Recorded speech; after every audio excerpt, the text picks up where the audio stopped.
ಲೋಕಸಭಾ ಕ್ಷೇತ್ರಗಳ ಪುನರ್ವಿಂಗಡಣೆ ವಿಚಾರದಲ್ಲಿ ನಮಗೆ ಆತಂಕ ಇದೆ. ನಮ್ಮ ಪಕ್ಷದ ನಿಲುವಿನ ಪ್ರಕಾರ ಕ್ಷೇತ್ರಗಳು ಕಡಿಮೆ ಆಗಬಹುದು, ಕಡಿಮೆ ಆಗಲ್ಲ ಅಂತ ಬಿಜೆಪಿಯವರು ಹೇಳ್ತಾರೆ. ಆದರೆ ಡಿಸಿಷನ್ ಹೇಗೆ ಮಾಡ್ತಾರೆ ಗೊತ್ತಿಲ್ಲ ಅಂತ ಸತೀಶ್ ಜಾರಕಿಹೊಳಿ ಬೇಸರ ವ್ಯಕ್ತಪಡಿಸಿದ್ದಾರೆ.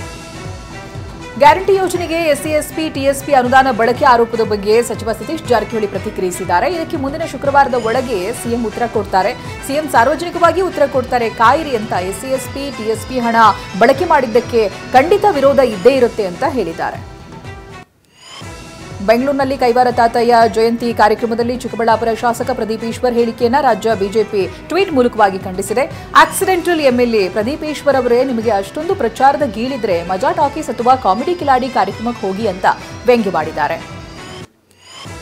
ಹಿಂದೂ ಸಮಾವೇಶ ನಡೆಸೋದಕ್ಕೆ ನಿರ್ಧರಿಸಿರುವ ಯತ್ನಾಳ್ ಟೀಮ್ಗೆ ಬಿಜೆಪಿ ಮಾಜಿ ಶಾಸಕ ಎಂಪಿ ರೇಣುಕಾಚಾರ್ಯ ತಿರುಗೇಟನ್ನು ಕೊಟ್ಟಿದ್ದಾರೆ. ಯತ್ನಾಳ್ ಜೊತೆಗಿದ್ದವರೇ ಅವರನ್ನ ಬಲಿಪಶು ಮಾಡುತ್ತಾರೆ. ವೀರಶೈವ ಲಿಂಗಾಯತರಲ್ಲಿ ಮಾಜಿ ಸಿಎಂ ಬಿಎಸ್ ಯಡಿಯೂರಪ್ಪ ಒಬ್ಬರೇ ಪ್ರಶ್ನಾತೀತ ನಾಯಕ ಅಂತ ಹೇಳಿದ್ದಾರೆ. ಇನ್ನು ವಿಜೇಂದ್ರ ಬೆಂಬಲಿಗರಿಂದ ರಾಜ್ಯಾದ್ಯಂತ ವೀರಶೈವ ಲಿಂಗಾಯತ ಸಮಾವೇಶ ನಡೆಸೋದಕ್ಕೆ ನಿರ್ಧಾರ ಮಾಡಲಾಗಿದೆ. ಇದಕ್ಕೆ ಕೌಂಟರ್ ಕೊಡೋದಕ್ಕೆ ಯತ್ನಾಳ್ ಟೀಮ್ ಹಿಂದೂ ಸಮಾವೇಶ ನಡೆಸೋದಕ್ಕೆ ನಿರ್ಧರಿಸಿದ್ದಾರೆ. ಇದರಿಂದ ಕಮಲಪಡಿಯಲ್ಲಿ ಸಂಘರ್ಷ ಮುಂದುವರೆದಿದ್ದು ಹೈಕಮಾಂಡ್ ಮಾತ್ರ ಮೌನಕ್ಕೆ ಶರಣಾಗಿದೆ. ಕಾಂಗ್ರೆಸ್ ಪಕ್ಷದಲ್ಲಿ ಯಾವುದೇ ಆಂತರಿಕ ಬೇಗುದಿ ಇಲ್ಲ. ಅಧಿವೇಶನ ನಡೆದಾಗ ಸಿಎಂ ಡಿಸಿಎಂ ಸಹಜವಾಗಿ ಊಟ ಕೊಡ್ತಾರೆ. ಅಧಿವೇಶನ ನಡೆದಾಗ ಊಟ ಕೊಟ್ರೆ ತಪ್ಪೇನಿದೆ ಅಂತ ಸಚಿವ ಎಂಬಿ ಪಾಟೀಲ್ ಪ್ರಶ್ನೆ ಮಾಡಿದ್ದಾರೆ. ಇನ್ನು ಕೆಪಿಸಿಸಿ ಅಧ್ಯಕ್ಷ ಸ್ಥಾನದ ಬಗ್ಗೆ ಡಿನ್ನರ್ ಪಾರ್ಟಿಯಲ್ಲಿ ಚರ್ಚೆ ಆಗೋದಿಲ್ಲ ಅಂದ್ರು. ರೈಲ್ವೆ ಯೋಜನೆಗಳಿಗೆ ರಾಜ್ಯ ಸರ್ಕಾರದಿಂದ ಬಿಡಿಗಾಸು ನೀಡಿಲ್ಲ ಅಂತ ರೈಲ್ವೆ ರಾಜ್ಯ ಖಾತೆ ಸಚಿವ ವಿ ಸೋಮಣ್ಣ ಆಕ್ರೋಶ ವ್ಯಕ್ತಪಡಿಸಿದ್ದಾರೆ. ರೈಲ್ವೆ ಅಭಿವೃದ್ಧಿ ಯೋಜನೆಗಳಿಗೆ ರಾಜ್ಯ ಕೇಂದ್ರದಿಂದ ತಲಾ 50% ಹಣ ಅನುದಾನ ನೀಡಬೇಕು. ಆದರೆ ರಾಜ್ಯ ಸರ್ಕಾರ ಹಣ ನೀಡದಿದ್ದಕ್ಕೆ ನಾವೇ ಸೇತುವೆ ನಿರ್ಮಿಸಿದ್ದೇವೆ ಅಂತ ಹೇಳಿದ್ದಾರೆ. ಗ್ರೇಟರ್ ಬೆಂಗಳೂರು ಯೋಜನೆ ವಿರೋಧಿಸಿ ಜೆಡಿಎಸ್ ಕಾರ್ಯಕರ್ತರು ಪ್ರತಿಭಟನೆ ನಡೆಸಿದ್ರು. ಬೆಂಗಳೂರಿನ ಫ್ರೀಡಂ ಪಾರ್ಕ್ನಲ್ಲಿ ನಡೆದ ಪ್ರತಿಭಟನೆಯಲ್ಲಿ ಜೆಡಿಎಸ್ ಕಾರ್ಯಕರ್ತರು ಸರ್ಕಾರದ ವಿರುದ್ಧ ಘೋಷಣೆ ಕೂಗಿ ಆಕ್ರೋಶ ವ್ಯಕ್ತಪಡಿಸಿದ್ರು. ಕಲಬುರಗಿಯ ಜಿಮ್ಸ್ ಆಸ್ಪತ್ರೆಯಲ್ಲಿ 2 ರೋಗಿಗಳ ಸಾವಿನ ಪ್ರಕರಣದ ಬಗ್ಗೆ ತನಿಖೆ ನಡೀತಾ ಇದೆ. ವರದಿ ಬಂದ ಬಳಿಕ ಕ್ರಮ ಕೈಗೊಳ್ಳುವುದಾಗಿ ವೈದ್ಯಕೀಯ ಶಿಕ್ಷಣ ಸಚಿವ ಡಾಕ್ಟರ್ ಶರಣ್ ಪ್ರಕಾಶ್ ಪಾಟೀಲ್ ಹೇಳಿದ್ದಾರೆ. ಈಗಾಗಲೇ ಇಂತಹ ಹಲವು ಪ್ರಕರಣಗಳಲ್ಲಿ ತಪ್ಪಿತಸ್ಥರ ವಿರುದ್ಧ ಕ್ರಮ ಆಗಿದೆ ಎಂದಿದ್ದಾರೆ. ಗೋಲ್ಡ್ ಸ್ಮಗ್ಲಿಂಗ್ನಲ್ಲಿ ಅರೆಸ್ಟ್ ಆಗಿರೋ ರನ್ಯಾ ರಾವ್ ಈ ಹಿಂದೆಯೂ 2 ಬಾರಿ ದುಬೈನಿಂದ ಚಿನ್ನ ಖರೀದಿಸಿದ್ಲು. ಈ ಬಗ್ಗೆ ಕಸ್ಟಮ್ಸ್ ಅಧಿಕಾರಿಗಳು ಡಿಆರ್ಐಗೆ ಮಾಹಿತಿ ನೀಡಿದ್ದಾರೆ. ಚಿನ್ನ ತೆಗೆದುಕೊಂಡು ಜೆನಿವಾಗೆ ಹೋಗ್ತೇನೆಂದು ರನ್ಯಾ ಮಾಹಿತಿ ನೀಡಿದ್ಲು. ಆದರೆ ಜಿನಿವಾಗೆ ಹೋಗದೆ ಬೆಂಗಳೂರಿಗೆ ಬಂದಿದ್ದ ಬಗ್ಗೆ ದುಬೈ ಕಸ್ಟಮ್ಸ್ ಅಧಿಕಾರಿಗಳು ತಿಳಿಸಿದ್ದಾರೆ. ರನ್ಯಾ ಚಿನ್ನ ಸ್ಮಗ್ಲಿಂಗ್ ಕೇಸ್ ತನಿಖೆ ಮಾಡ್ತಿದ್ದಾರೆ, ಆದರೆ ನಮಗೇನು ಮಾಹಿತಿ ಕೊಟ್ಟಿಲ್ಲ ಅಂತ ಗೃಹ ಸಚಿವರು ಹೇಳಿದ್ದಾರೆ. ಈ ಬಗ್ಗೆ ಮಾತನಾಡಿ ತನಿಖೆಯಾದ ನಂತರವಷ್ಟೇ ಎಲ್ಲ ಮಾಹಿತಿ ಗೊತ್ತಾಗುತ್ತೆ ಅಂತ ಹೇಳಿದ್ದಾರೆ. ಅಕ್ರಮವಾಗಿ ಚಿನ್ನ ಸಾಗಿಸುತ್ತಿದ್ದಾಗ ರನ್ಯಾ ರಾವ್ ಬಂಧನ ಪ್ರಕರಣಕ್ಕೆ ಸಂಬಂಧಪಟ್ಟ ಹಾಗೆ ಕೆಂಪೇಗೌಡ ಏರ್ಪೋರ್ಟ್ ಪ್ರೋಟೋಕಾಲ್ ಸಿಬ್ಬಂದಿಗೆ ನೋಟಿಸ್ ನೀಡಲಾಗಿದೆ. ಗೌರವ್ ಗುಪ್ತಾ ನೇತೃತ್ವದ ತನಿಖಾ ತಂಡದಿಂದ ನೋಟಿಸ್ ಜಾರಿ ಮಾಡಲಾಗಿದ್ದು, ಪ್ರೋಟೋಕಾಲ್ ವಿಚಾರವಾಗಿ ಬಸವರಾಜು, ಮಹಾಂತೇಶ್, ವೆಂಕಟರಾಜು ವಿಚಾರಣೆ ನಡೆಸಲಿದ್ದಾರೆ. ರನ್ಯಾ ಗೋಲ್ಡ್ ಸ್ಮಗ್ಲಿಂಗ್ ಕೇಸ್ನಲ್ಲಿ ಸಚಿವರಿಬ್ಬರು ಭಾಗಿ ಆರೋಪದ ಬಗ್ಗೆ ಸಚಿವ ಡಾಕ್ಟರ್ ಶರಣಪ್ರಕಾಶ್ ಪಾಟೀಲ್ ಕಿಡಿಕಾರಿದ್ದಾರೆ. ಏರ್ಪೋರ್ಟ್ ಕೇಂದ್ರ ಸರ್ಕಾರದ ಅಧೀನದಲ್ಲಿ ಬರುತ್ತೆ, ಹಾಗಾಗಿ ಗೋಲ್ಡ್ ಸ್ಮಗ್ಲಿಂಗ್ ಕೇಸ್ನಲ್ಲಿ ಕೇಂದ್ರ ಸಚಿವರಿರಬೇಕು, ಬಿಜೆಪಿ ಕನ್ಫ್ಯೂಸ್ ಮಾಡಿಕೊಂಡಿದ್ದಾರೆ ಅಂತ ವಾಗ್ದಾಳಿ ನಡೆಸಿದರು.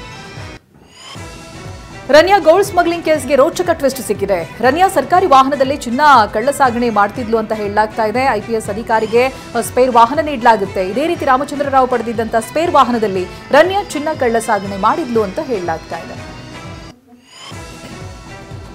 ಇನ್ನು ರನ್ಯಾಳ ಮಾಜಿ ಬಾಯ್ ಫ್ರೆಂಡ್ ಜಾಮೀನು ಭವಿಷ್ಯ ಇವತ್ತು ನಿರ್ಧಾರವಾಗುವಂತ ಸಾಧ್ಯತೆ ಇದೆ. ರನ್ಯಾಳ ಮಾಜಿ ಬಾಯ್ ಫ್ರೆಂಡ್ ಮತ್ತೆ ಚಿನ್ನ ಸಾಗಾಟದ 2ನೇ ಆರೋಪಿ ತರುಣ್ ರಾಜು ಜಾಮೀನಿಗೆ ಅರ್ಜಿಯನ್ನ ಸಲ್ಲಿಸಿದ್ದಾನೆ. ಇಂದು ಡಿಆರ್ಐ ತರುಣ್ ಜಾಮೀನು ಅರ್ಜಿಗೆ ಆಕ್ಷೇಪಣೆ ಸಲ್ಲಿಸಲಿದೆ. ಬೆಂಗಳೂರಿನಲ್ಲಿ ಸರಣಿ ಅಪಘಾತ ನಡೆಸಿದ್ದ ಕ್ಯಾಂಟರ್ ಚಾಲಕ ಮೃತಪಟ್ಟಿದ್ದಾರೆ. 44 ವರ್ಷದ ಚಾಲಕ ಜಗನ್ ಮೃತಪಟ್ಟಿದ್ದಾರೆ.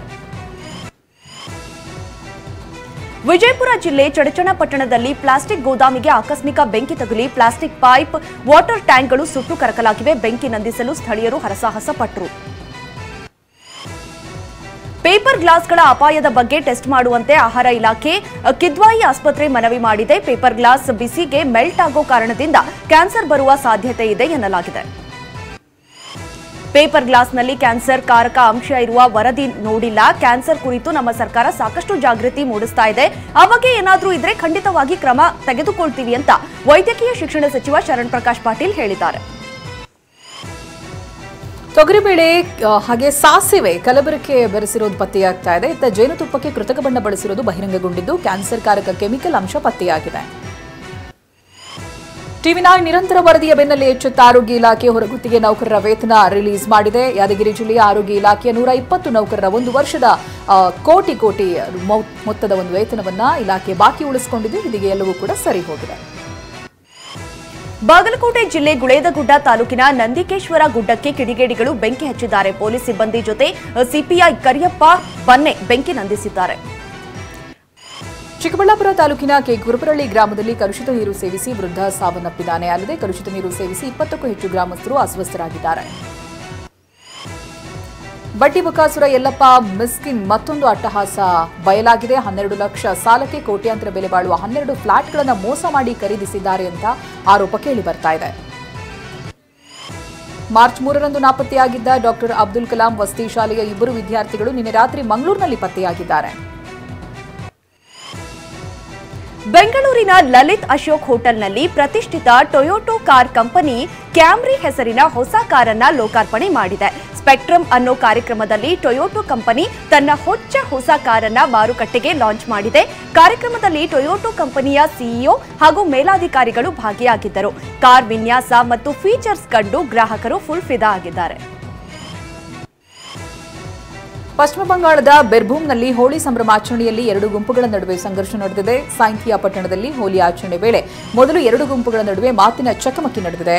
ಇಬ್ಬರೂ ಕೂಡ ಪರಸ್ಪರ ಕಲ್ಲು ತೂರಾಟ ನಡೆಸಿದ್ದಾರೆ. ಹಿಂದಿ ವಿರೋಧಿಸುವವರು ಯಾಕೆ ತಮಿಳು ಚಿತ್ರವನ್ನ ಹಿಂದಿಗೆ ಡಬ್ ಮಾಡ್ತೀರಿ ಅಂತ ಆಂಧ್ರಪ್ರದೇಶ ಡಿಸಿಎಂ ಪವನ್ ಕಲ್ಯಾಣ್ ತಮಿಳುನಾಡನ್ನ ಪ್ರಶ್ನೆ ಮಾಡಿದ್ದಾರೆ. ಹಣಕಾಸಿನ ಲಾಭಕ್ಕಾಗಿ ತಮಿಳು ಚಲನಚಿತ್ರಗಳನ್ನ ಹಿಂದಿಯಲ್ಲಿ ಡಬ್ಬಿಂಗ್ ಮಾಡ್ತಾರೆ. ಅವರಿಗೆ ಬಾಲಿವುಡ್ನಿಂದ ದುಡ್ಡು ಬೇಕಿದೆ. ಇದೆಂತಹ ನ್ಯಾಯ ಅಂತ ತಮಿಳುನಾಡು ಸಿಎಂ ಎಂಕೆ ಸ್ಟಾಲಿನ್ಗೆ ಪರೋಕ್ಷ ಟಾಂಗ್ ಕೊಟ್ಟಿದ್ದಾರೆ. ಜಮ್ಮು ಕಾಶ್ಮೀರದ ಹಲವೆಡೆ ಕಳೆದ 1 ತಿಂಗಳಿನಿಂದ ಹಿಮಪಾತವಾಗ್ತಾ ಇದೆ. ಕಾಶ್ಮೀರದ ಶೋಫಿಯಾನ್ನಲ್ಲಿ ಭಾರೀ ಹಿಮಪಾತವಾಗಿದ್ದು ಭೂಮಿಯ ಮೇಲೆ ಹಿಮದ ಹೊದಿಕೆ ಆವರಿಸಿದೆ. ಹಿಮಪಾತದ ರಮಣೀಯ ದೃಶ್ಯ ಸ್ಥಳೀಯರ ಮೊಬೈಲ್ ಕ್ಯಾಮೆರಾದಲ್ಲಿ ಸೆರೆಯಾಗಿದೆ. ನಟ ದರ್ಶನ್ ನಟನೆಯ ಡೆವಿಲ್ ಚಿತ್ರೀಕರಣ ಮುಂದುವರೆದಿದೆ. ಮೈಸೂರಿನ ಸರ್ಕಾರಿ ಅತಿಥಿ ಗೃಹದಲ್ಲಿ ಇಂದು ಕೊನೆ ದಿನದ ಶೂಟಿಂಗ್ ನಡೀತಾ ಇದೆ. ಕಳೆದ 3 ದಿನಗಳಿಂದ ನಡೆಯುತ್ತಿರೋ ಚಿತ್ರೀಕರಣ ಸಂಜೆ ಪ್ಯಾಕಪ್ ಆಗಲಿದೆ. ದಕ್ಷಿಣ ಕನ್ನಡ ಕಡಬ ತಾಲೂಕಿನ ಕುಕ್ಕೆ ಸುಬ್ರಹ್ಮಣ್ಯ ದೇವಸ್ಥಾನಕ್ಕೆ ನಟ ಪ್ರಭುದೇವ ಭೇಟಿ ನೀಡಿದ್ರು. 2ನೇ ಪತ್ನಿ ಹಿಮಾನಿ ಸಿಂಗ್ ಜೊತೆ ದೇವರ ದರ್ಶನ ಪಡೆದ್ರು. ಇದೇ ವೇಳೆ ದೇವಾಲಯ ಆಡಳಿತ ಮಂಡಳಿ ಪ್ರಭುದೇವ ದಂಪತಿಯನ್ನ ಸನ್ಮಾನಿಸಿತು. ಮಹಿಳಾ ಪ್ರೀಮಿಯರ್ ಲೀಗ್ ಕ್ರಿಕೆಟ್ ಟೂರ್ನಿಯ ಫೈನಲ್ ಪಂದ್ಯ ಇಂದು ಮುಂಬೈನಲ್ಲಿ ನಡೆಯಲಿದೆ. ಟ್ರೋಫಿಗಾಗಿ ಮುಂಬೈ ಇಂಡಿಯನ್ಸ್ ಹಾಗೂ ಡೆಲ್ಲಿ ಕ್ಯಾಪಿಟಲ್ಸ್ ಸೆಣಸಾಡಲಿವೆ. WPLನಲ್ಲಿ ಉಭಯ ತಂಡಗಳು 7 ಬಾರಿ ಮುಖಾಮುಖಿಯಾಗಿವೆ. ಐಪಿಎಲ್ನಿಂದಾಗಿ ಏಕಕಾಲದಲ್ಲಿ ಭಾರತ 3 ತಂಡಗಳನ್ನು ಕಣಕ್ಕಿಳಿಸಬಹುದು ಅಂತ ರಾಯಲ್ ಚಾಲೆಂಜರ್ಸ್ ಬೆಂಗಳೂರು ತಂಡದ ಮಾರ್ಗದರ್ಶಕ ದಿನೇಶ್ ಕಾರ್ತಿಕ್ ಹೇಳಿದ್ದಾರೆ. ಭಾರತೀಯ ಕ್ರಿಕೆಟ್ ವೃದ್ಧಿಗೆ ಐಪಿಎಲ್ ಪೂರಕವಾಗಿದೆ ಅಂತ ಅಭಿಪ್ರಾಯಪಟ್ಟಿದ್ದಾರೆ.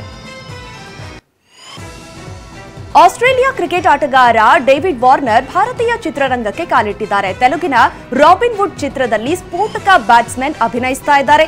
ಡೇವಿಡ್ ವಾರ್ನರ್ನ ಫಸ್ಟ್ ಲುಕ್ ಬಿಡುಗಡೆಯಾಗಿದೆ. ಮಾರ್ಚ್ 28ರಂದು ಚಿತ್ರ ಬಿಡುಗಡೆಯಾಗಲಿದೆ.